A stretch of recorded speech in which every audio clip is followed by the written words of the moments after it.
سڵاتان لەبێت بینەرانی خۆشەویستی تلڤیزیۆنی کۆمەڵە ئەم کاتە و هەموو کاتێکی ژیانتان باش. با بەرنمەیەکی ڕاستەوە خۆیتر لە تلڤیزیۆنی کۆمەڵەوە هاتوومەتەوە خزمەتان. ئەمڕۆ شەممە 21 ڕێبەندانی 1402 هەتاویە.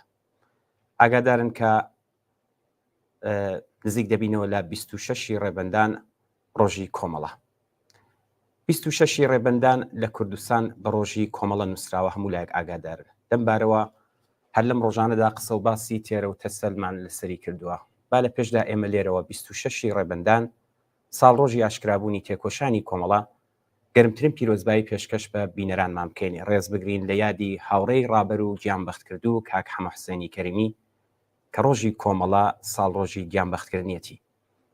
هەروەها ڕێز بگرین لە یاد و فیداکاری سەدان و هەزاران شۆڕشتێری کۆمونیستی ناوڕێزەکانی کۆمەڵە و حیزبی کۆمونیستی ئێران کە لە پێناو ئازادی و سۆسیالیزم گیانیان بەخت کردیان کەمەندان بوون. لە جێگەی خاڵی ئازیزانی گیانبەخت کردومان لە ساڵڕۆژی ئاشکرابوونی تێکۆشانی کۆمەڵەدا چەپکە گوڵی ڕێز و خۆشەویستی دادەنین. ئازیزان، لێرەشەوە درود و سڵاوی خۆمان دەنێرین بۆ هەموو بنەماڵەی گیانبەخت کردوان، بۆ هەموو بنەماڵەی زیندانیانی سیاسی. ئاگادارن کە چەند ڕۆژێکە تلڤیزیۆنی کۆمەڵە بە بۆنەی نزیکبوونەوە لە 26 ڕێبەندان بەرنامەکانی تەرخان کردووە بم بۆنەوە و ئێمەش ئەم شەو لەو ڕاستایەدا قسە و باسێکمان دەبێت لەگەڵ میوانی خۆشەویستمان بەڕێز هاوڕێز سەعید ئەمانی ئەندامی کومیتەی ناوەندی کۆمەڵە. هاوڕێز سەعید، ئەم کاتت باش، زۆر سپاس بۆی کە بەشداری بەرنامەی ڕاستەوخۆی تلڤیزیۆنی کۆمەڵە بوویت. منیش سڵاوم هەیە بۆ بەڕێستان، بۆ هاوکارانت و بۆ بینەرانی تلڤیزیۆنی کۆمەڵە و هەر لێرەشەوە منیش پێم خۆشە پیرۆزبایی خۆم بە بۆنەی 45مین ساڵی ئاشکرابوونی خەباتی کۆمەڵە پێشکەش بە بینەرانی تلڤیزیۆنی کۆمەڵە بکەم و سەری ڕێز و نەوازشدا بنەوێنم لە بەرابەر بنەماڵەی ئازیزی گیانبەخت کردووان و هەموو ئەو کەسانێک کە لە ڕێگای سۆسیالیزمدا گیانیان بەخت کرد و بۆ دامەزراندنی کۆمەلگایەکی یەکسان بۆ هەموو ئینسانەکان فیداکاریان کرد و جارێکی دیکەش پیرۆزبایی بکەم لە هەموو ئەو کەسانەی کە تەنیا ڕۆژێک لە ڕیزەکانی کۆمەڵەدا یا لە پێناو ئەم ڕێبازەدا خەباتیان کردووە تێکۆشاون و هیوادارم لە داهاتووشدا پشت و پەنای ئەم ڕێکخراوەیە بن و لەم تەشکیلاتدا جێخوان ببینەوە. زۆر باشە کاک سەعید، لە سەرەتادا پێم خۆشە من ئەوە لێ پرسم، ئێوە 26 ڕێبەندان چۆن پێناسە دەکەن؟ قسەتان چییە کە ئێمە نزیک دەبینەوە لە 26 ڕێبەندان؟ هەروەک خۆشت ئاماژت کرد، 26 ڕێبەندان بەڕاستی لە زۆر زاویەوە ڕەنگە درابێتە بەرباز ساڵانە لە بۆنەی ڕێزگرتن لە ساڵیادی ئاشکرابوونی خەباتی کۆمەڵە لە ئەنواع و ئەقسام زاویەی جۆرا و جۆرەوە لەسەر ئەم ڕۆژە قسە کراوە. بەشی زۆری بینەرانمان لەگەڵ ئەرکەکانی کە لەسەر شانی کۆمەڵەیە ئاشنان و تایبەتمەندی ئەو ڕۆژە کە ئێمە باس بکەین لە بزوتنەوەی شۆڕژگەڕانەی کوردستاندا و بە تایبەتیش لە خەباتی سەرتاسەری لە ئێران دەتوانین بڵین کە 26 ڕێبەندان تەنیا ڕۆژی ئاشکرابوونی خەباتی نهێنی ڕێکخراوێکی تایبەت نییە. ئەم ڕۆژە وەختێک باسی دەکرێت، وەختێک باسی 26 ڕێبەندان دەکرێت،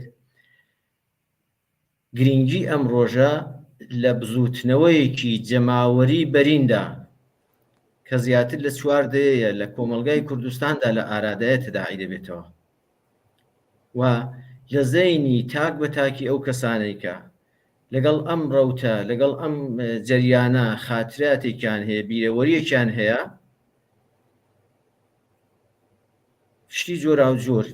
دەستکەوتی جۆرا و جۆر، گیانفیدایی جۆرا و جۆر، هەوڵ و تێکۆشانی جیاوازتر لە هەوڵ و تێکۆشانی جەریاناتی تر تەداعی دەبێتەوە. ڕۆژی 26 ڕێبەندان لەم بزوتنەوەیەدا ڕۆژێکی زۆر گرینگە، ڕۆژێکە کە تێیدا باڵی چەپی ئەم بزوتنەوەیە کە لەسەر دەستی کۆمەڵە لە زەینی هەموو کەسدا 40 و چەند ساڵی ڕابردوو زیندوو دەبێتەوە و هەموو گیان فیدایی ئەو کەسانەی کە لەم ڕێبازەدا گیانیان بەخت کرد و بیر دێنەوە هەموو ئەو دەستکەوتانەی کە لە کۆمەلگای کوردستاندا و تەسیری و کاریگەریەکی کە لە ئاستی شۆڕشی سەرتاسەری و لە ئاستی سەرتاسەری ئێراندا دایناوە ئەمانە هەموو دێنەوە بەرزەینی ئەو کەسانەی کە لەگەڵ ئەم جەریانە ئاشنان و هەستێکی هەستکردن بە شانازی لە ناخ و دەرونی ئەو کەسانەی کە خۆیان لەگەڵ ئەم جەریانە تەداعی دەکەنەوە و خۆیان بە تێکۆشەری ئەم ڕێبازە دەزانن دروست دەبێت و هەر ئەوەش ساڵ بە ساڵ زیاتر هانیان دەداکە گەرم و گورتر لە ڕابردوو لەم ڕێبازەدا خەبات بکەن گیانفیدایی بکەین و هەر وەکو بینیویشمانە ساڵ بە ساڵ کاریگەری بیر و بۆچوونەکانی ئەم جەریانە واتە کۆمەڵە لە ئاستی کۆمەلگادا قوڵتر بۆتەوە وەیە 26 ڕێبەندان دەتوانین بڵێن سەرەتای ئاڵوگۆڕێکی بنەڕەتیە لە کۆمەلگای کوردستانە یعنی وەختی باس لە ڕۆژی 26 ڕێبەندان دەکەین تەنیا ناڵێن کاک حەمەحسێنی کەریمی لەو ڕۆژەدا گیانی بەخت کرد تەنیا ناڵێن جەریانێکی چەپ و کۆمۆنیست لەو ڕۆژەدا خەباتی خۆی ئاشکرا کرد وەیە زۆر وەسیعتر لەوە دەبیندرێ چاوی لێ دەکرێ و وەکو بەشێکی بەرین لە مێژووی بزوتنەوەیەکی شۆڕژێرانە لە ئاستی کوردستاندا تەداعی دەبێتەوە و هەر کەسە و بە شێوەیەک لە زەینی خۆیدا تەعبیر و تەفسیر لە مێژووە دەکات کە بەشی زۆرێکی شانازیە ئفتیخارە بینینی ئەو دەستوتانەیە کە لەم کۆمەلگایەدا بەدەست هاتوون ئەو ئاڵوگۆڕانەیە کە لەم کۆمەلگایەدا ڕوویان داوە و ئەو تابۆیانەیە کە لەسەر دەستی تێکۆشەرانی نێوڕیزەکانی کۆمەڵە شکاون و ئەو هێڵە سوورانەیە کە بەزێنراون ئەلبەت هەمووی بە قازانجی بەرەی ئازادی خواز و چەپ و کۆمونیست و خەڵکی کرێکار و زەحمەتکێش. زۆر باشە کاک سەعید، ئێوە دیارە بە کورتی ئاماژەت پێدا بۆ کاریگەریەکانی کۆمەڵە. دیارە لەم چەند ڕۆژەدا هاوڕێیانمان زۆر باسییان لە مێژووی کۆمەڵە کرد، بەمە بینە سەر دەور و نەخشی کۆمەڵە، ڕۆڵ و کاریگەریەکانی کۆمەڵە لەم سەردەمەی ئێستادا بە تایبەت کە کۆمەلگا ئێستا هەڵپڵاوە و خۆتان ئاگاداری ئەوزای ئێستایی هەم کوردستان و هەم ئێرانی. هەمومان دەزانین کە زیاتر لە ساڵ و نیوێکە یا بڵێن نزیک بە ساڵ و نیوێکە بزوتنەوەیەکی شۆڕژێرانە لە ئاستی کوردستاندا دوای مەرگی ژینا هاتوتە گۆڕێ و کاریگەریەکەی لە ئاستی سەرتاسەری ئێراندا ئێمە دەبینین. ئەگەر چاو لە ناوەڕۆکی ئەم بزوتنەوەی بکەین، ئەگەر چاو لە حرەکەتێک بکەین کە لەم بزوتنەوەیەدا دەبیندرێت و داینەمۆی خودی حرەکەتەکە یان ناوەرۆکەکەی بەشی زۆری لەگەڵ بیر و بۆچوونەکانی کۆمەڵە تەداعی دەبێتەوە. بەشێکی بەرچاوی دەتوانین بڵین بەرهەمی تەسیر و کاریگەری کۆمەڵە بووە لە ئاستی کۆمەلگای کوردستاندا. هەر وەک لە پێشوودا کۆمەڵە تەسیری بۆ لەسەر بزوتنەوە جۆرا و جۆرە کۆمەڵایەتیەکان و کاری گەورەی کردووە لە زەمینەی کاری جەماوەریدا کە ئەگەر مەجال بوو لە درێژەی بەرنامەکەدایە لە درێژەی و تۆژەکانماندا دێینە سەری لەم قۆناغەشدا گرنگی کۆمەڵە بە بڕوای من لە هەموو جەریانەکانی دیکە زیاترە، چون وەزعیەتێک بارودۆخێکە بەسەر کۆمەلگادا زاڵە تەنیا جەریانێکی چەپ و کۆمۆنیست یەکسانی خواست لە ئەنگلی کرێکاران و زەحمەتکێشان دەتوانێت جواب دەرەوەی بێت. قەیرانێکی کە کۆمەلگای ئێران و بە تایبەتیش کوردستانی داگرتووە، قەیرانێکە کە تەنیا لەسەر دەستی کۆمۆنیستەکان و جەریاناتێکی وەکو کۆمەڵە کە بەرنامەیان هەیە بۆ ئاڵوگۆڕی بنەڕەتی پێکەنان لە کۆمەلگا دەتوانێت چارەسەر بکرێت. برسێتی و بێکاری چێ دەتوانێت چارەسەری بکات؟ نەبوونی ئازادی چێ دەتوانێت چارەسەری بکات؟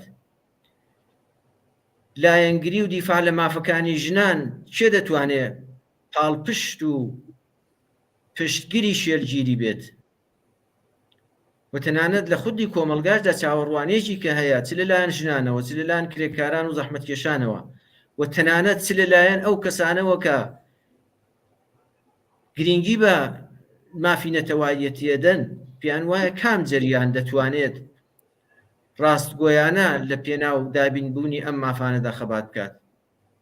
هەمومان دەزانی ڕەنگە خامچی ئاماژە بۆ لای کۆمەڵە ڕادێرن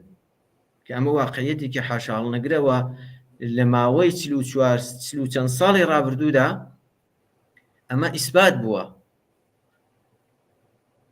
وەیە ئەرکی کۆمەڵە لەم دەورێشدا زۆر قورسە. کۆمەڵە ئەرکێکی زۆر قورسی لەسەر شانە سەرڕای هەر کەند و کۆسپێکە لە بەردەمیدا هەبێت بۆ پەیوەندیگرتن لەگەڵ بزوتنەوە کۆمەڵایەتیەکانی نێوخۆ لەگەڵ خەڵکێکی تێکۆشەر لە ناوەوە لەگەڵ مەحدودیەتێک و گوشارێکی کە خۆی لە دەرەوە لە سەرەتی بەرتەسکبوونەوەی ئاستی چالاکیەکانی بەڵام سەرڕای هەموو ئەوانە کۆمەلگا لێی دەخوازێت چاوەڕوانی ئەوەیە کە وەک ڕابردوو شێلگیرانە تر لە ڕابردووش لەم مەیدانەدا حوزوری بێت ڕێکخەر و ڕێبەری کونەندەی حرەکەتێک بێ کە ئێستا لە کۆمەلگادا لە ئارادایە کارێک بکات لە ئاستی ڕێکخستندا کە لە ئەگەری هەر ئاڵوگۆڕێکدا لە داهاتوودا قازانجەکەی بچێتە گیرفانی خەڵکی کرێکار و زەحمەتکێشەوە قازانجەکەی بچێتە گیرفانی ژنان و کچانێکی زۆر لێکراو لە کۆمەلگادا کە ئێستا هاتوونەتە گۆڕەپانەکەەوە و تەنانەت ڕێبەری بزوتنەوە کەشیان بەدەستەوە گرتووە احتیاجیان بە پشتگیری هەیە احتیاجیان بە ڕاهنمایی و ڕێکخستن هەیە و ئەوەش بە بڕوای من تەنیا کۆمەڵە دەتوانێت ئەم کەلینە پڕکاتەوە و ئەم ئەرکە بەڕێوە بێت کرێکاران و زەحمەتکێشانی مە دەبینین لە ئاستی ئێراندا بە تایبەتی لە کوردستان لە باری ئابووریەوە لە هەموو دەورەیەک لە بارودۆخێکی نالەبارتردان ئابووری ئێران بە تەواوەتی داتەپیوە ئەمە کاریگەری زۆر قوڵی لەسەر کۆمەلگای کوردستانیش داناوە بەشی زۆری لاوانی کوردستان کە ئەسەن کوردستان خۆی کۆمەلگایەکی مستعید با ئیستعداد و تەحەزوب یافتە و سیاسیە بەشی زۆری لاوەکانی توانیویانە بچنە ئاستی زانکۆکان و زانکۆیان تەواو کردو ئێستا هاتوونەتەوە بێکارن بێزگە لە کەسانێکی دیکەش کە هەر لە ئەنێو کۆمەلگادا بێکارن بەڵام بەشی زۆری گەنجانی بێکاری تەحسیلکردن بەو هەموو ئیستعداد و لێهاتوویەوە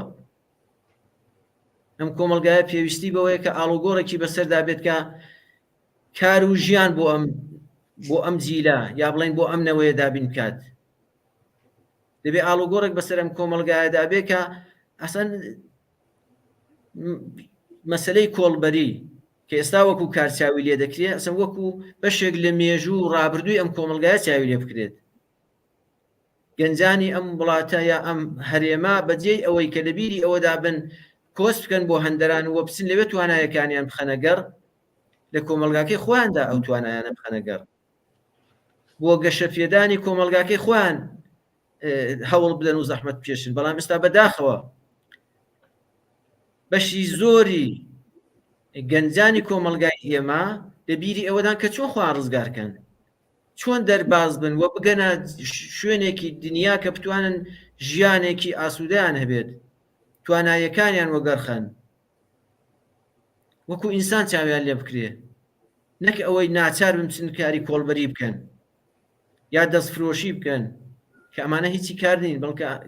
هەر کۆمەلگایە کە ئەم دیاردانەی تێدا بووە بە عینوانی کار چاوی لێ بکات باوەڕ بەوە بێنی کە ئەم کۆمەلگایە نەخۆشە و احتیاجی بە چارەسەرە و بە بڕوای من جەریانێکی چەپ و کۆمونیست جەریانێکی یەکسانی خواز و لایەنگری کرێکاران و زەحمەتکێشان و ئازادی ژنان و پشتگیریکردن لە مافەکانیان دەتوانێت ئەم ئاڵوگۆڕانە بەدی بێنێت دەتوانێت بەرنامەی هەبێ بۆ داهاتوو لە ئەگەری هەر ئاڵوگۆڕێکدا ئەم دیاردانە لە کۆمەلگا بسڕێتەوە هەر بۆ ئیمکاناتی کە لە کۆمەلگای ئێمەدا هەیە ئێمە هەمومان دەزانین کۆمەلگای ئێران بە گشتی زۆر دەوڵەمەندەوە بە تایبەتیش کۆمەلگای کوردستان سەرچاوی سروشتی سووری هەیە، ینی تەنانەت ئەگەر هەر بەشی کەشاوەرزیەکەی بەشی کانەکانی بە باشی استفادی لێ بکرێ، دەتوانێت بەشی نەکەر کۆمەلگای کوردستان بەشی 3 بەرابەری کۆمەلگای دیکەی وەکو کوردستانیش ئیمکانات دابین کات. بۆیە ئەرکی کۆمەڵە زۆر قورسە لەم دەورەیەدا، دەبێ ئەو خەڵکە بە قەناعەت بگەێنێکە تەنیا لەسەر دەستی خۆیان بە هیمەتی خۆیان لە ئاکامی خەبات و تێکۆشانی خۆیاندا دەتوانن ئەم ئاڵۆگۆڕانە دروستکەن. ئەویش بەچی بە پشتگیریکردن لە جریانێک یا ڕەوتێکی وەکو کۆمەڵە لە بەرنامەکانی لە بەرنامە ئابووری و سیاسیەکانی و خۆڕێکخستن لە ڕاستای بەرەو پێشبردننی ئەم سیاستانە. بۆیە کۆمەڵە موەزەفە یا ئەرکی کۆمەڵەیەکە قەناعەت بە خەڵک بێنێت کە ئێمە ئەو حیزبین کە دەتوانێت دەکرێت متمانەمان پێ بکرێ، احتیاجیمان بەو هێزە بەتوانە و لێ هاتووە هەیە لە کۆمەلگادا کە بێنە نێو ڕیزەکانمانەوە، یارمەتیمان بدەن بۆ ئەوەی کە بتوانین ئەم بەرنامانە لە کۆمەلگادا پیادە بکەین کە بە قازانجی هەموو چین و توێژەکانی یا چین و توێژ زۆر لێکراوەکانی کۆمەلگای کوردستان و ئێرانە. کۆمەڵە لە داهاتوودا دەبێ هەوڵی جددی ئەوە بێت کە بتوانێت لە نێو کۆمەڵانی خەڵکی کوردستاندا ئەو متمانەیە دروست بکات. هەوڵ بۆ ڕێخستنی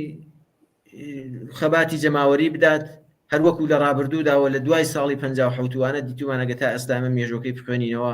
کە ئەرکی گرنگی کۆمەڵە بەشداریکردن بووە و ڕێخستنی خەباتی جەماوەری بووە. کاک سعید، ئێوە خۆشتان ئاماژتان پێدا دیارە کۆمەڵە گەلێک گرنگی داوە بە خەباتی جەماوەری و کاری جەماوەری و ڕێخستن و ئەملاوە. ئەگەر دەکرێت لەسەر ئەمە قسەمان بوو بکە چەندە ئەمانە بە کۆمەڵە و پێناسە دەکرێن و بەرهەمی ڕێنمایی کاری سیاسی ئێمە بووە؟ مێژووی کۆمەڵە پڕە لەم کارانە، ینی لە سەرەتاوە کۆمەڵە ئەگەر خۆ لە قسە باسی هاوڕێیانی دیکەشماندا لە وتارەکاندا لە خوێندنەوەی مێژووی کۆمەڵەدا ئێمە دەبینین کە سەرەتای کاری کۆمەڵە کاری جەماوەری بووە، بەشداریکردن بۆ لە جەمعیەتەکاندا، ڕێخستنی خەڵکی زەحمەتکێش بۆ لە ئاواییەکان بە دژی دەرەبەگەکان، ئەسەن سیاسیکردنەوەی کۆمەلگا بووە، ئاشناکردنی خەڵک بۆ بە مافەکانیان، کاری ڕێخستن بۆ لە نێو کارخانەکاندا. ینی سەردەمێکی کە کۆمەڵە پێک دێت ئەندامانی کۆمەڵە دانی لە پێش ئەوەداکە لە بیری ئەوەدا بوون خۆیان وەکو ڕێکخراوێک و بەناو ناسنامەی تایبەتەوە بە کۆمەلگا معرفیکەن وەکو شخص بە لە ئاستی ئێران و کوردستاندا بڵاو دەبنەوە و بە شێوەیەکی کردداری و عەمەلی لە کارخانەکان لە دێهاتەکان لە شارەکان لەو شوێنانەی کە شوێنی ژیان و کاری خەڵکی کرێکار و زەحمەتکێشە زاهیر دەبن، شان بەشانیان کار دەکەن و دەست دەکەن بە کاری وشیاری دەرانە و ئاشناکردنی ئەو خەڵکە بە مافەکانیان. وێ دوای ساڵی 57 دوای 26 بەهمەن یا بڵین 26 ڕێبەندان و ئاشکرابوونی خەباتی کۆمەڵە ئێمە دەبینین لە ئاستی کۆمەلگادا دەبێتە ڕەهبەری بزوتنەوەیەکی ینی ڕێبەری باڵی چەپی بزوتنەوەیەکی شۆڕژگەرانە کە بەشی زۆری ئەرکی ڕێخستنە کۆمەڵایەتیەکان یا جەماوەریەکان دەکەوێتە سەرشانی لە جەمعیەتەکاندا بەشداری دەکات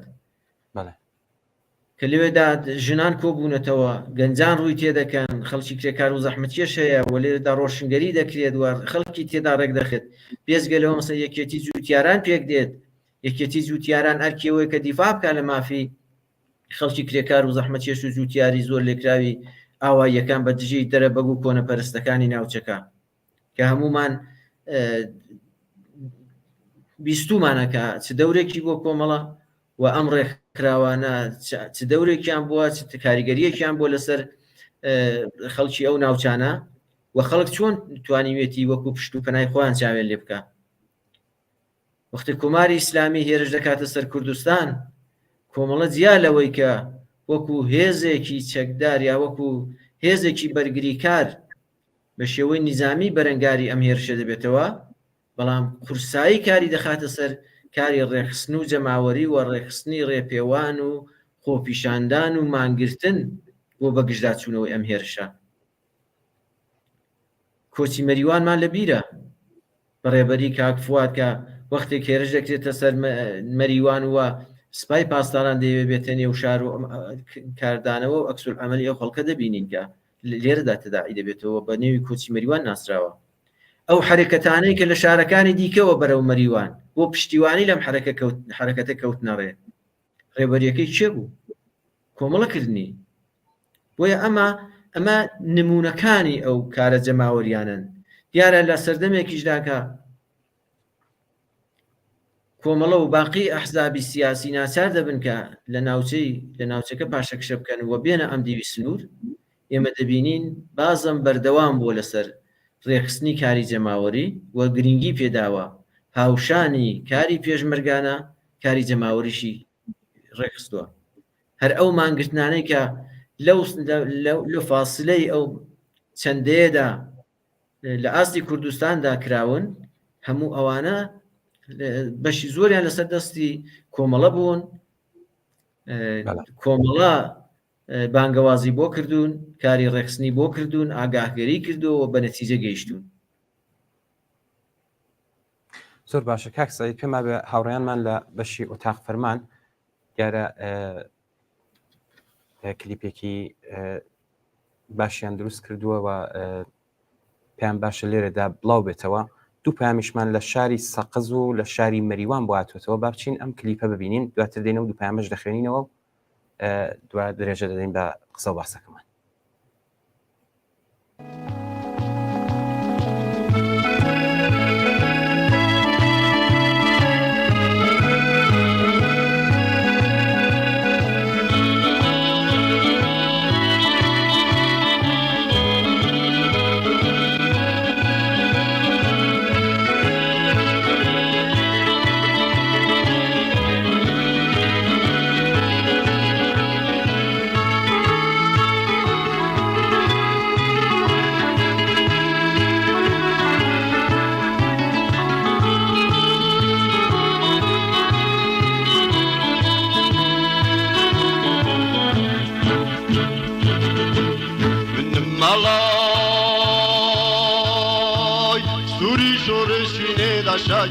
Zuri şorşine de şakele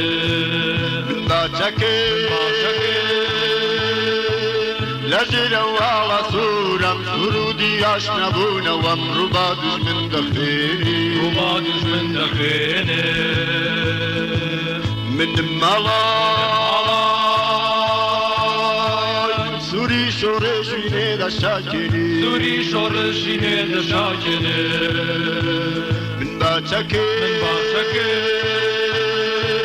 لجرا وعلى صورم سرودي عشنبونا وامربا دجمن دخيني ربا دجمن دخيني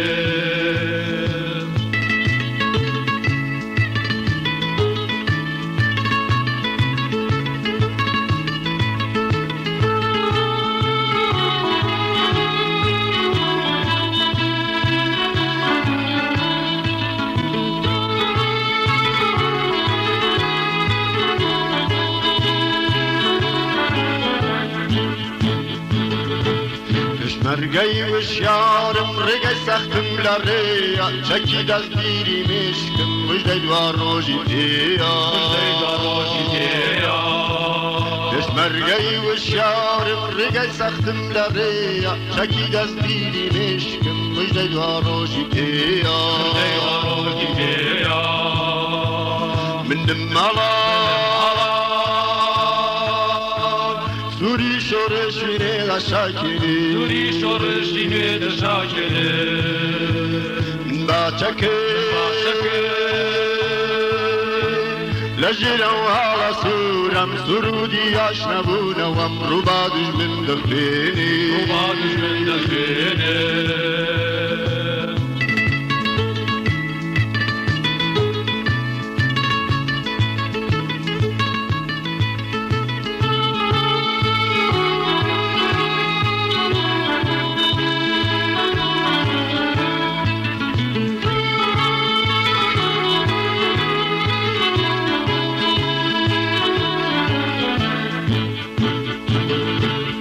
بەرزەلووت کە یامانجی خۆم و بیررومە باستم لە خەبات واز نایێنم تا نەبینم سەرباستی نبینم سرباسته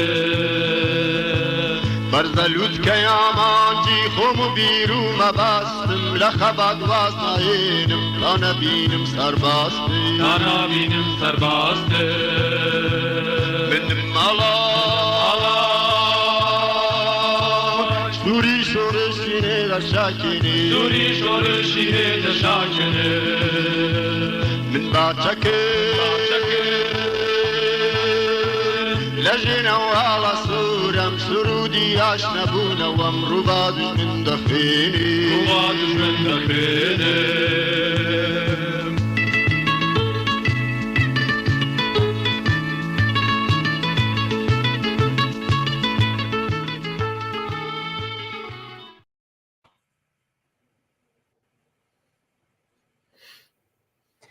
بەڵێ زۆر سپاس بۆ هاوڕێیان بەڵێ ئەوەی کە بینیمان هاوڕێ سەعید ئەم هەروەک لە ڤیددیۆکەدا دیار بوو هاوڕێیانمان لە شاری سنەی سووری سەربەرز ڕێوڕسمی 26 ڕێبەندان ڕۆژی کۆمەڵیان پیرۆز ڕاگرت هەلێرەوە دەستخۆشی لە هەمویان دەکەین و پیرۆزبایی ئەم ڕۆژە مەزنەش لە هەموو لایەکتان دەکەین هەر بژین و بمێنن بۆ کۆمەڵەکەمان هاوڕێ سەعید سێ پەیامی پیرۆزبایی هاتووە ئەگەر ئیجازە بدەی منەوە پەیامانە بخێن و دواتر دێنەوە سەر پرسیارەکان ژینا لە شاری سەقزەوە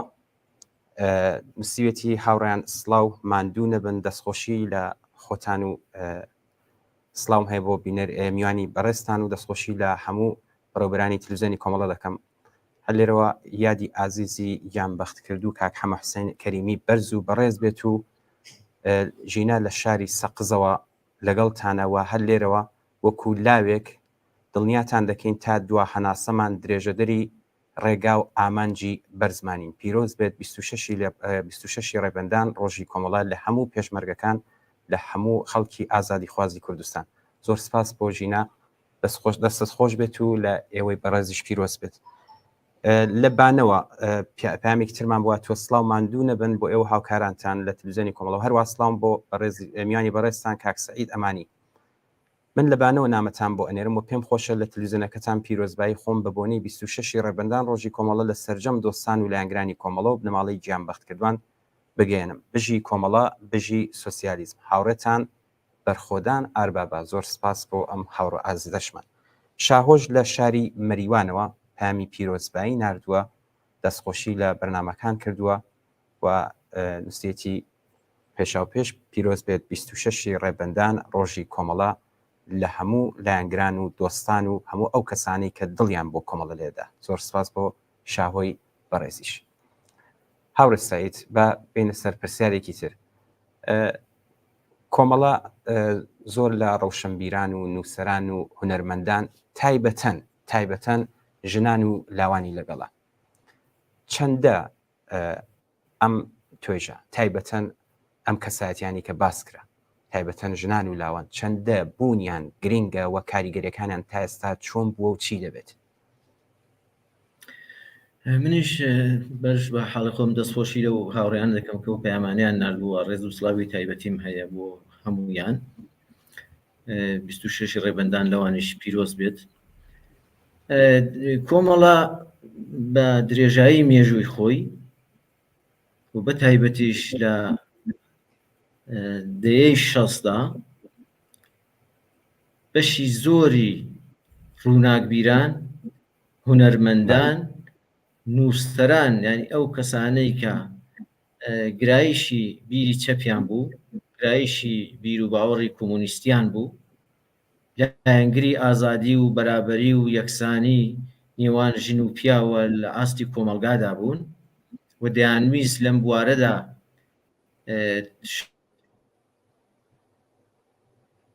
بنووسن بەرهەمیان هەبێت ئێستا بەرهەمی شێعری بێت داستان بێت شانونامە بێت سرود بێ گۆرانی بێت ینی لە هەموو ئەو بوارانەدا لە دەوری کۆمەڵە کۆبوونەوە وە کۆمەڵەش جریانێک بوو کە زۆری گرنگی بەم بوارەدا هەر ئەوەش بوو کە وەختێک کۆمەڵە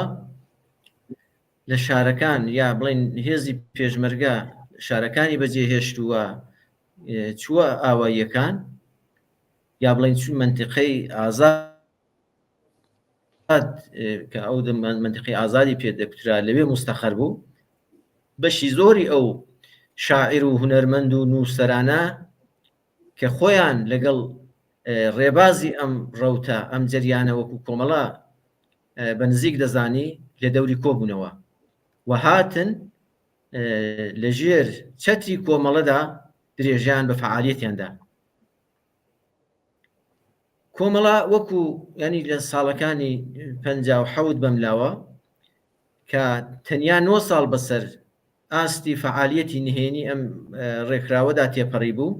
و بەشی زۆری ڕەهبەران و دامەزرێنەرانی ئەم جەریانە وەکو کۆمەڵە تەیفێکی لاو بوون لەگەڵ ئەوەی کە لە ئاستی زانکۆکاندا یەکتریان ناسی بوو کەسانی تەحسیل کردە بوون بەڵام لەگەڵ هەموو ئەوانەدا تەیفێکی گەنج بوون تەیفێکی لاو بوون و بۆیەش بەشی زۆری لاوانی ڕۆشنبیر و ئاگا و ئەو کەسانێک کە گرایشی چەپیان بوو لە دەوری ئەم ڕێکخراوە کۆبوونەوە ئەنی لە ئەساسدا خۆ کۆمەڵە ئەوەندەی دەرفەت نەبوو لە سەردەمی ڕژیمی شاداک ئەوەندەی کاری جەماوەری کرد بێت ئەوەندەی کار لەسەر خەڵک کرد بێت ئەو خەڵکی کە لە دەوری کۆبەوە هەموویانی کرد بێتە ئینسانایەکی چەپ و کۆمۆنیست و یەکسانی خواست بەڵکو ئەمە تایبەتمەندیەک بوو کە ڕەهبەرانی کۆمەڵە بوویان بەر لە ئاشکرابوونی کۆمەڵە لە نێو کۆمەلگادا کاریان کردبوو لە شوێنی کار و ژیانی خەڵکدا ژیا بوون وەختێک کۆمەڵە ئاشکرا بوو و ئەو کەسانە بینیان کە لە فلان ناوچە لە ناوچەی سنە لە ناوچەی سەقز لە مەریوان لە سەردەش لە بۆکان لە مەهاباد و لە سەرتاسەری کوردستاندا دەرکەوت کە کۆمەڵی کوێیە ئەم جریانێک کە ئاشکرا بوو بنێ کۆمەڵش هەر ئەو کەسانە بوون کە دۆستی نزیکی خۆیان بوون لەگەڵ یان ژیا بوون ئێوان هەر ئەوەی کە لە دەوری کۆمەڵە کۆبوونەوە کوتیان پس ئەو کەسانە کۆمەڵە بن ئێمەش کۆمەڵین دوای ئەوەیە کە کۆمەڵە کاری چڕوپڕ دەکات وە دەست دەکات بە معرفیکردنی سیاسەتەکانی بەناساندنی سیاسەتەکانی بۆچوونەکانی وە ئەلێرەدا ڕەنگە ئەو کار لەسەر ئەوە بکرێکە ئەم خەڵکە بار بهێنرێ لەسەر ئەو بیر و باوەڕە یعنی ئەمە کاریگەری کەسایەتی ڕەهبەرانی کۆمەڵە بوو لەسەرتاوەکە کۆمەڵە ئەو خەڵکی لە دەور کۆبەوە بۆیە بەشی زۆری ئەم تەیفەلاوەشکە لە دەوری کۆمەڵە کۆبوونەوە ئێمە کوتمان کۆمەلگاکە ئاڵوگۆڕی بەسەرداهات بوو شۆڕشێک لە ئێران دەستی پێکرد بوو سەرڕای ئەوەی کە بەلا ڕێدابرا ئیسلامیەکان قەبزەیان کرد بەڵام لەسەر دەستی ئینسانە چەپ و کۆمۆنیستەکان لە ئاستی ئێراندا شکڵی گرت بوو وە کوانوەکەی داخرا بوو بەشی زۆری زیندانیەکان ئەو کەسانەی کە ئەشکەنجیاندی ئەندامی جەریانە چەپەکان بوون چریکەکان بوون جەریاناتی چەپی دیکە بوون لە زیندانەکاندا بێزگە فەرزکەم لێ ڕەهبەرانی کۆمەڵە ئەوان بوونە داینەمۆی حرەکەتەکە بوونە بزوێنەری حرەکەتە ئینقلابیەکە بەڵام بەداخەوە هەروەک خۆ لە باقی وتوێژەکاندایە لە وتارەکاندا باز دەکرێەوە باسی مێژووی ساڵی 57 و تایبەتمەندیەکانی دەکرێت لە سەرەتاوە وەزعەکە وا بوو بەسەر لە ئاخرەکەیدا بە دەلیلی ئەوەی کە جەریانێکی کە دەتوانێت بەسەر ئەم حرەکەتەدا زاڵ بێ جەریانێکی مەسهەبیە کە لە نێو کۆمەڵگادا پایگای هەیە هاتەوای مزگەوتەکان پێگەی ئەون مەقەڕی ئەون مەلاکان هەموو مبەلەغ و لەو لاشەوە مەسەلەن دەستگا تەبلیغاتیە پانوبەرینەکانی ئیمپریالیستی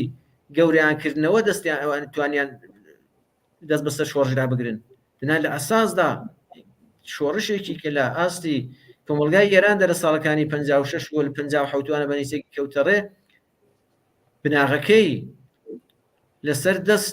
لەسەر دەستی تێکۆشەرانی چەپ و کۆمۆنیست ئینسانە ئازادی خوازەکان کە ئازار و ئەشکەنجەی زیندانەکانیان دیبوو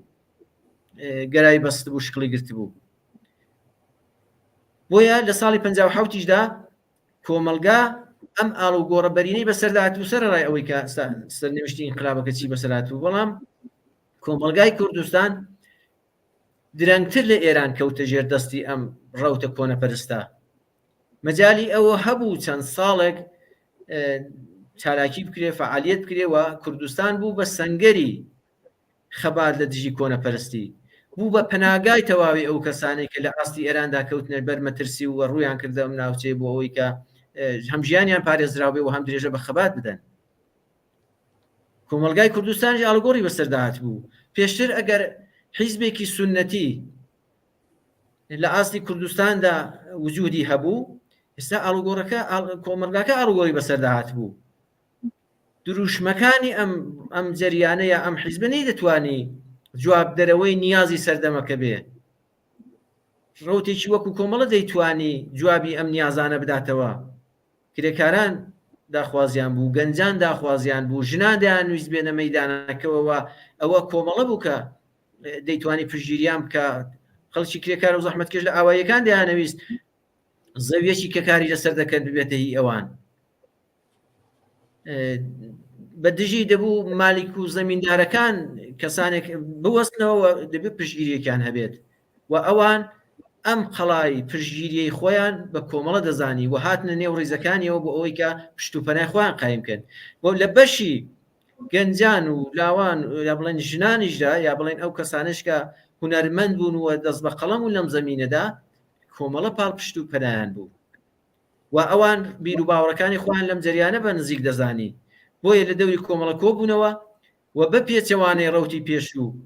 کە فەرزکەی هونەر و ئەدەبیاتێکی کلاسیکی پێشوو لەسەر دەستی شاعیران و نووسەرانێکی ناسراو کە ئێمە دەزانین شکڵی گرتە بوو. ئێستا ئەدەبیاتێکی تازە هات بۆ گۆڕێ. تازادی شعرەکانی شاعیرانی دەورانی بەر لە قیام یا بەر لە ئینقلابی 57 جواب دەرەوەی نیازەکانی ئەو سەردەمە نەبوو. بۆیە لە ژێر چەتری کۆمەڵەدا کانونی هونەر و ئەدەبیاتی کرێکاری پێک دێ کە ئەنواع و ئەقسام گروپی جۆرا و جۆر بووە، گروپی موزیک بووە، سرود بووە، شانۆنامە بووە، شعر بووە، نووسین بووە و تەنانەت بۆ ئەوەی کە دەنگیان بە شێوەیەکی دروست و سیستماتیک بگاتە بەر گوێی خوێنەرەکانیان یا بەردەنگەکانیان. بێزگەلەوەی کە دوای ئەوەی کە ڕادیۆی کۆمەڵە دادەمەزرێەوە دەبێتە زمان حاڵی ئەم ڕەوتە هونەر و ئەدەبیە گۆواری پێشەنگ دەردەچێت. بۆ گۆواری ئەوە گۆواری پێشەنگە کە بەرهەمی ئەم ئینسانە هونەرمەندانە لە خۆ دەگرێتەوە لە نێو کۆمەلگادا بڵاو دەبێتەوە. جیا لەوەی کە تا ئەو کاتی کە مەجال هەبووە لە ئاواییەکاندا جەولیان کردووە، شانۆنامەیان ئیجرا کردووە، کۆڕی شعر و سرودیان بەڕێوە بردووە. ئەمە دەبێتە دەستپێکی هاتنە ئارای هونەر و ئەدەبیاتێکی تازەتر و جیاواز لەگەڵ هونەر و ئەدەبیاتی پێشووتر. بۆیە ئێمە ئەگەستا چاو لێ بکەین ئەو کەسانەی کە لەگەڵ ئەم جەریانە بوون یا لە ژێر چەتری تەشکیلاتی کۆمەڵەدا فعالیەتیان کردووە و بەرهەمەکانیان لە ڕادیۆی کۆمەڵە لە گۆواری پێشڕە و پێشەنگدا بڵاو بۆتەوە. ئێستا کە لە ئاستی دنیادا پرش و بڵاو بوونێتەوە ڕۆشتونەتە دەرێوانە، ڕاستی تۆ ئەو دەمەکە دەزانی ئەم جەریانە سیاسیە یا ئەم حیزبە کۆمەڵە و حیزبی کۆمونیستی ئێران دەتوانی ئیدعا بکەی کە یەکێک لە گەورەترین حیزبە چەپەکانی خاوەرمیانەیە. سەرەڕای ئەو هەموو لەتبوونەی کە تۆ ئێستا دەیبینی، ئەو هەموو ئینسانە خاوەن بیر و نەزەر و دەست بە قەڵەم و ئەو هەموو هونەرمەند و شاعیر و سرودبێژ و گۆرانی بێژەی کە بەشی زۆریان ئێستا بوونەتە سەرمایەی ئەم منەتەوەیە، بوونەتە جێی شانازی کرێکاران و زەحمەتکێشان، سرودەکانیان، شیعرەکانیان، بەرهەمەکانیان بۆتە بەرهەمێک کە لە داهاتوودا وەکو ڕەوتێک وەکو بەرهەمی ڕەوتێکە لایەنگری مافەکانی کرێکاران و زەحمەتکێشان یەکسانی بینی ژن و پیاو خوازیاری ئاڵوگۆڕی بنەڕەتی لە ئاستی کۆمەلگاداوە تێپەڕاندنی هەموو هێڵە سوورەکان بوون چاویان لێ دەکرێت. بۆیە کۆمەڵا لە سەردەمێکدا هەموو ئینسانانەی لە دەور بووە، بەڵام بەداخەوە دوای ئەوەی کە نەکسەیەک بەسەر خودی بزوتنەوەکەدا دێ مەسەلەی مەهاجرەتکردن بۆ دەرەوەی سنوورەکان ڕوەدات و خەڵکێکی زۆر ڕووەکاتە ئەوروپاوانە ئەم ئینسانان نەش لە دەوری کۆمەڵە تقریبن دوور دەکەونەوە و کۆمەڵە تا مادەیەک لەم سەرمایە عەزیمە کۆمەڵایەتیە بێبەش دەبێت. بۆیە لە ئێستاشدا ینی پێم خۆشە ئاماژەش بەوە بکەم من خۆم سەردەمێکە لە ناوەوە بووم پێشەوەی ئێمە دەرەوە لە ئەنجومەنە ئەدەبیەکاندا کارمان دەکرد ئێمە هەمیشە لەژێر تەئسیری ئەو شعر و سرود و خاترا و ینی هەموو ئەو بەرهەمە هونەریانەی کە لە رادیۆ کۆمەڵەوە بڵاو دەبەوە یا لە گۆواری پێشەنگدا دەبیندرات تقریبان خودی ئەنجومەنە ئەدەبیەکانیش دەرسی ئەوانەکان لێ وەردەگرت خەتیان لێ وەردەگرت. ئەنجومەنی ئەدەبی بۆکان ئەگە 7 دانە 8 دانە بەرپرسی سەرەکی بوو بێزگە لە ئەندامەکانی دیکەی من لە بیرم دێ لە دەورەیەکدا 4-5 کەسیان ئەسا ئەندامی تەشکیلاتی نهێنی کۆمەڵە بوو. ینی گرنگ ئەو دەم کۆمەڵە زیاتر لە ئێستا گرنگیەدا بە بوونی ئەم ئینسانانە، بەڵام بەداخەوە ئێستا ئەحساس دەکەم مەیدانەکەمان تا ڕادەیەک بەجێ هێشتووە بۆ جەریاناتی دیکە یا جەریاناتی دیکە هەستیان بەم گرنگیە کردووە تا ڕادەیەک توانیویانە پێگەی خۆیان لەو زمینەدا قایب بکەن کە ئێمە وەکو کۆمەڵە وەکو ئەو ئینسانانەی کە خۆیان لەگەڵ ڕێبازی کۆمەڵە بە نزیک دەزانوە لە واری هونەر و ئەدەبیاتدا کار دەکەن دەبێت گرنگی بەو بوارە بدەینەوە حضور پەیداکەینەوە و لە هەموو ئەو کۆڕ و کۆمەڵە ئەدەبی و هونەریانەدا کە لە ڕاستای بەرەو پێشبردننی کۆمەلگا و لە ڕاستای دابینبوونی ئازادیە ئینسانیەکان و یەکسانی بۆ هەموو مرۆڤەکان حەول دەدەن زیاتر حەول بدەین کە لیان نزیک بینەوەوە لەگەڵ کۆمەڵە ئاشتیان کەینەوە. زۆر باشە هاورە سعید ئێمە دوو پرسیارمان بۆهاتووە. پرسیارێکیان خۆی معرفی نەکرد نووسیتی هاوڕێتان لە شاری مەهاباد سەتی کاک سعید باسی شۆڕشی ساڵی 57 کرد کە کوانەکەی چەپ و ئازادی خوازەکان دایانداوە. نووسێتی شۆڕشی ساڵی 1357 و شکستەکەی نیشانیدا کە چەپ لاواز و کەم دەسەڵات بوو ئەو کاتە. ئایا نزیکەی نیو سەدا یان بڵین 45 ساڵ دوای شۆڕشی 57 وەزعی چەپ هیچ باشتر بووە؟ ئەلبەت داخیدا نووسێتی سەرەڕای کوردستان چون کوردستان خۆی تایبەتمەندی جیاوازی خۆی هەیە. چاو ئەگەر لە ئاستی کۆمەلگادا تۆ چاو لێ بکەی بەرەی چەپ لە نێو کۆمەلگادا یا بیر و بۆچوونی چەپ بە نەزەری من بەهێزتر بووە، بەڵام وەک ڕێخستنە ئەگەر لە سەردەمێکدا یا فەرزکەین لە نزیک بوونەوە لە ساڵی 57 چریکە فیدایەکان دەیانتوانی تەزاوراتی 100,000 نەفەری لە تاران وەڕێخەن ئێستا بەداخەوە نە ئەو مەجالە هەیەوە نە ئەو حرەکەتەش دەبینین. ئەو دەمیش چەپ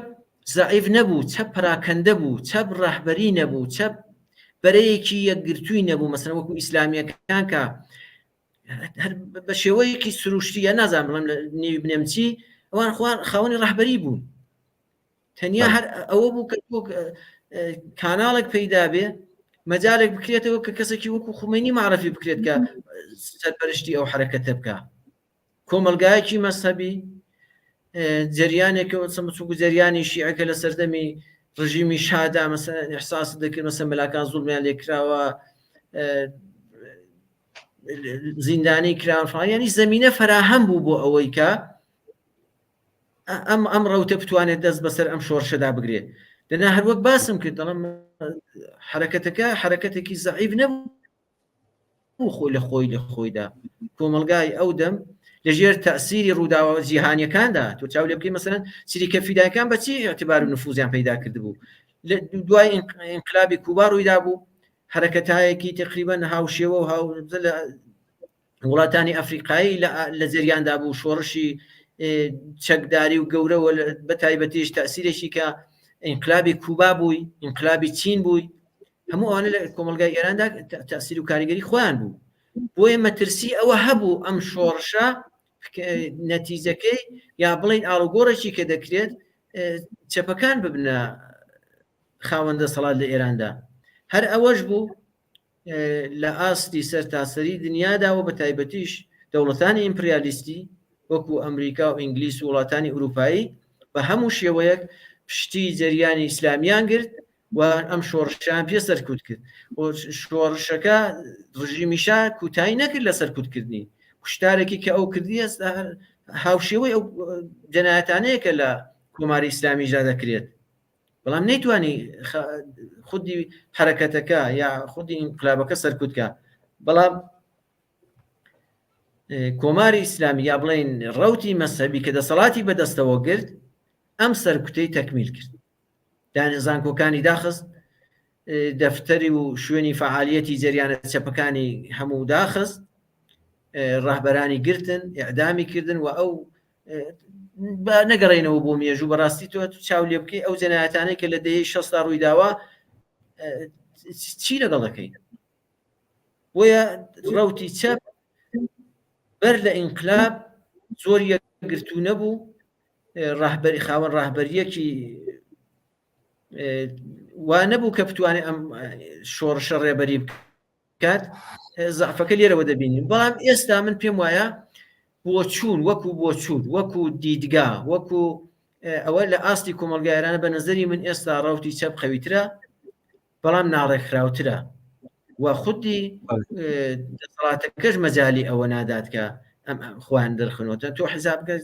ئەسەن داخوازیەکانی شۆڕشی ژینە، ئەسەن ئەو داخوازیانەی کە ئەسەن لە ئاستی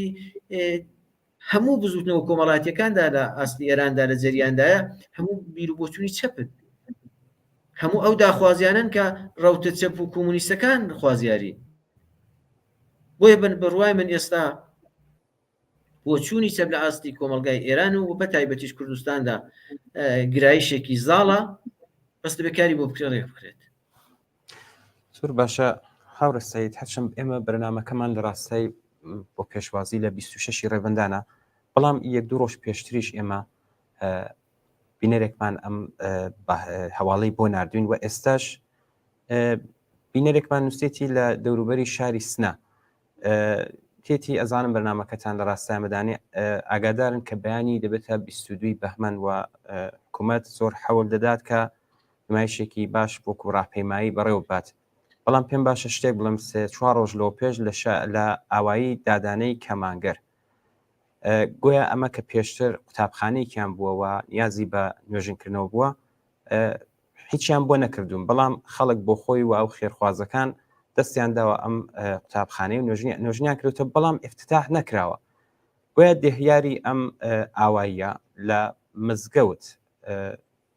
بانگی هەموو دایکان و باوکانی قوتابیانی کردووە کە بێن بۆ ئەو قوتابخانەیە بۆی کە لێ افتتاح بکرێت، کە دوایی دەچن هیچ کە افتتاح ناکرێت مەدرسەکە دەبینن بەسەر مەراسمێکی دەهەی فەجرەوە ڕوبەڕوو دەبن. گویا کە ئەکسەری مەسئولەکانی ئەم دەوروبەرە هەموو لێ بوون و نیشانشتوە خەڵک بڕاتە دەرێ و ئەم مەراسمیان بەڕێوە بردووە و ئەکسوشتیان گرتووە. دواتریش هاتوون گلەیان لە دەهیاری ئەم ئاواییە کردو، کتێتی ئاوانە بۆیە ئێوە هیچتان نەداهاتن بەدەمەوە. وتوێتی ئەگەر دەکرێمیانی بەڕێزیشتان لەسەر ئەمە قسە بکات کە بەیانی 22 بەهمەنیشە دەبێت خەڵکی کوردستان چی بکات و دیارەکە دەبێت چی بکات و ڕێنمایی باشتر. هەر ئەو جوابەی کە دێدارەکە داوێتەوە ئەو خۆی هەموو شتێکی تێدایە. دیارە کۆماری ئیسلامی لەسەر ئەساسی تەرفەند و فری و ینی ئەمانە دەژی خۆشی دەزانێت کە اعتبارێکی لە نێو کۆمەلگادا نەماوە بە تایبەتی لە نێو کۆمەلگای کوردستاندا هەر بۆنەیەکی کە یا هەر ڕێوڕەسمێکی بۆنی ئەوەی لێبێت کە بە قازانجی کۆماری ئیسلامیە پێگەی کۆماری ئیسلامی وەکو پێگەیەکی جەماوەری تەقویەت دەکا یا نیشانیەدا خەڵک خۆی لێ دەپارێزێت لە بەشداریکردنی. بەڵام کۆماری ئیسلامی بە ئەنواع و ئەقسام تەرفەند، ئێستا هەڕەشەکردن بێ، گرتن بێ، زیندانیکردن بێ، تەماوەبەرنان بێ، فریودانی خەڵک بێ، بە بۆنەیەکی تایبەت و بە هەر شتێک بێ دەیەوێ کۆمەڵێک خەڵک لە دەوری خۆی کۆکاتەوە وە ڕوو بە دەرەوە نیشاندا کە پێگەی جەماوەری ماوە وە ئەوەی واقعیەتە کۆماری ئیسلامی بە غەیرز لە نێو هێندێک دەست و پەیوەندی جیرەخۆری خۆیدا نەبێت لە نێو کۆمەلگادا زۆر بێ ئابڕوو بووە بێ ئێعتیبار بووە و بۆ هەموو بۆنەکانی مەگەری دی ساستا تازەمەش افتتاحی مەدرسەیەک بۆ خەڵک ڕەنگە پێی وابوو مثلەن مەدرسەی افتتا دەکرێت ئاگاداری ئەوە نەبوون کە ئەمە لە ڕاستای بەڕێوەچوونی مەراسمەکانی داهای فەجرە چوو بێتن بەڵام واقعیەتە کە کۆماری ئیسلامی ئەوەندە بێ ئابڕوو بووە دەبێت درۆی ئەوە لەگەڵ خەڵک بکات تا بتوانێت تعدادێکی کەم کۆ بکاتەوە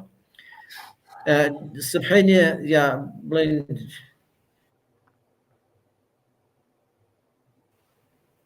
دوی بەهمەن ساڵگەردی مسادرەکردنی شۆڕشی خەڵکی ئێران و سەرکەوتنی جریانێکی کۆنەپەرست یا زاڵبوونی بەسەر شەپۆلەکانی شۆڕشی ڕەوای خەڵکی ئێراندایە کۆماری ئیسلامی هەرچیانی هەموو دیکتاتۆرەکان هەرچەند درڕندە بن هەرچەند دەستیان خوێناوی بێ هەرچەند خەریکی کوشت و کوشتا بن بەڵام بۆ ئەوەی کە تۆزێک ڕەوایەتی لە کۆمەلگای نێو دەوڵەتی یا بڵێ نێونەتەوەی وەربگرن احتیاجیان بە نمایش هەیە ئێستا نمایشی جەماوەری بێت مەسەلەی هەڵبژاردن بێ بە هەر شێوەیەک بێ ئەمە کەسبی ئەعتیباری پێ دەکەن ئێمە خەڵکی وشیاری کۆمەلگای ئێران و کوردستان دەبێ ئەمە وەک واقعیەتێک بزانین بەشداریکردنمان لە هەڵبژاردنەکانیدا ئێعتیباری پێدەبەخشێ لە مەراسمە لە نمایشەکانیدا لە مەراسمە درۆینەکانیدا یا بڵێن بە نێوی سەرکەوتنی شۆڕشی ئیسلامی و چیوانە هەموو دەتوانێت لە ئاستی دنیادا بیفرۆشێتەوە و ببێت وەکو ئێعتیبار بۆ خۆی معرفی بکات ئێمە دەبێ ئەوەندی بۆمان دەکرێت لەو مەراسمانەدا بەشداری نەکەین هەوڵ بدەین کەسانی دەوروبەرمان خزم و کەسمان جیرانەکانمان هان بدەین وە ڕۆشنیان کەینەوە کە بەشداریکردنمان قازانجێک دەخاتە گیرفانی ڕژیمەوە و بەشداری نەکردنمان چۆن بە قازانجی بەرەی خەڵک و بزوتنەوەی خەڵک تەواو دەبێت ڕەنگە